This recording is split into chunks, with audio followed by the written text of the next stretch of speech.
Hi ஸ்னிசாஸ் family, welcome back to my channel. நான் உங்கள் நிசா. நம்ம இட்லி மாவு வச்சு இட்லி தோசைன்னு சுட்டு போர் அடிச்சு போச்சா? இன்றைக்கி ஒரு அருமையான பிரேக்ஃபாஸ்ட்டு தான் பார்க்க போகிறோம். இட்லி மாவு வச்சா எப்படி பண்ணலாம் பார்ப்போம் வாங்க. இது நல்லா பசங்களும் விரும்பி சாப்பிடுவாங்க. அதுக்கு தேவையான அளவு இட்லி மாவு எடுத்துக்கிடுவோம். ஒரு 2 கேரட் துருவி போட்டுக்கிடுவோம். ஒரு பல்லாரி வெங்காயத்தை குட்டி குட்டியாக சாப் பண்ணி போட்டுக்கிடுவோம். கொஞ்சம் மல்லி இலையும் அதோடு சேர்த்துக்கிடுவோம். நீங்கள் காரம் நல்லா சாப்பிடுவீங்கன்னா ஒரு பச்சை மிளகாயும் குட்டி குட்டியாக சாப் பண்ணி போட்டுக்கோங்க. அதுக்கப்புறம் அந்த மாவை நல்லா மிக்ஸ் பண்ணி எடுத்துக்கிடுவோம்.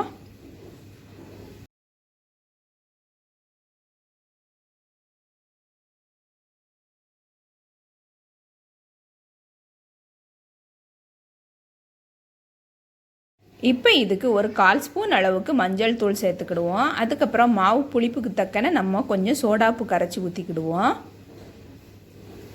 நம்ம உப்பு மாவில் ஆல்ரெடி போட்டு அரைச்சி வச்சுருக்கனால உப்பு சேர்க்கலை. நீங்கள் உப்பு சேர்க்கணுன்னா உப்பும் சேர்த்துக்கோங்க. இப்போ இது நல்லா கரைச்சி ஊற்றிக்கிட்டு நல்லா இதையும் மிக்ஸ் பண்ணி எடுத்துக்கிடுவோம். இப்போ மாவு கொஞ்சம் நம்ம கட்டியாகவே கரைச்சி எடுத்துக்கிடுவோம். இப்போ நம்மளோட மாவு ரெடி ஆயிடுச்சு. குழிப்பணியார கல்லும் கொஞ்சம் ஹீட் ஆயிடுச்சு. இதில் கொஞ்சம் நம்ம ஆயில் இல்லைனா பட்ரு நெய் ஏதாவது யூஸ் பண்ணிக்கலாம். நான் இன்றைக்கி பட்ரு தான் யூஸ் பண்ணிக்கிட்டேன். எல்லா குழியிலையும் கொஞ்சம் கொஞ்சமாக போட்டுட்டு நம்ம இப்போ மாவை இந்த குழியில் ஃபுல்லாக ஊற்றாமல் ஒரு 3/4 குழி அளவுக்கு ஊற்றி எடுத்துக்கிடுவோம்.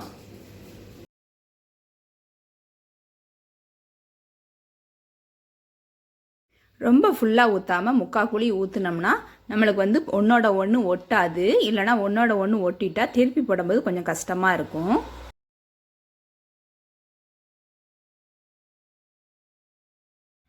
இப்போ நம்மளோட மாவு ஓரளவுக்கு நல்லா ரெடி ஆயிடுச்சு. இப்போ ஒன்று ஒன்றா நம்ம திருப்பி போட்டுக்கிடுவோம்.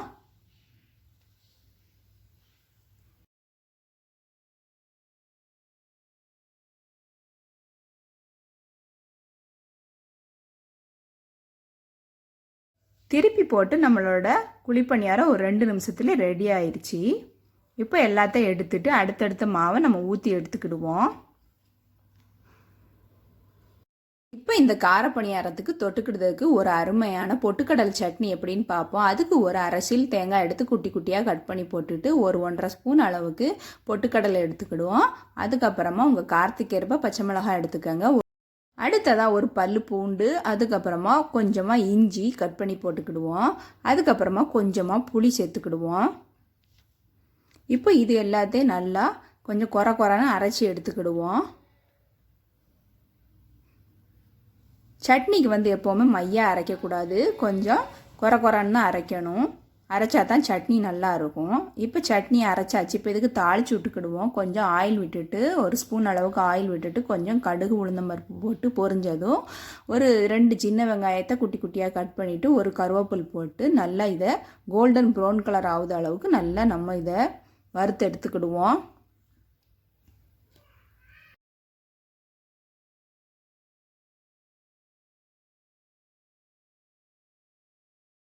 இப்போ நம்மளோட வெங்காயம் நல்லா வெந்துருச்சு. இப்போ நம்ம அரைச்சி வச்சுருக்க சட்னி மிக்ஸை அதோட சேர்த்துக்கிடுவோம்.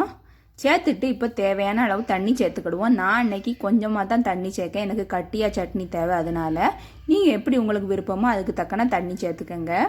தண்ணி சேர்த்துட்டு இப்போ இதுக்கு தேவையான அளவு உப்பை போட்டுட்டு நம்ம அடுப்பை ஆஃப் பண்ணிடுவோம். சட்னி மட்டும் எக்காரணம் கொண்டு நம்ம கொதிக்க விட்டுறக்கூடாது. கொதிக்க விட்டுட்டோம்னா தெரிஞ்ச மாதிரி ஆயிரும். கீழேயும் கொஞ்சம் சட்னி சட்டியோடு ஒட்டிடும். இப்போ உப்பை போட்டுட்டு நம்ம லைட்டாக ஒரு கிண்டிட்டு இப்போ அடுப்பை ஆஃப் பண்ணிடுவோம். இப்போ நம்மளோட சட்னியும் ரெடி, நம்மளோட குழிப்பணியாரமும் ரெடி. இதே மாதிரி நீங்களும் உங்கள் வீட்டில் ட்ரை பண்ணி பாருங்கள். நம்ம பசங்களும் நல்லா விரும்பி சாப்பிடுவாங்க.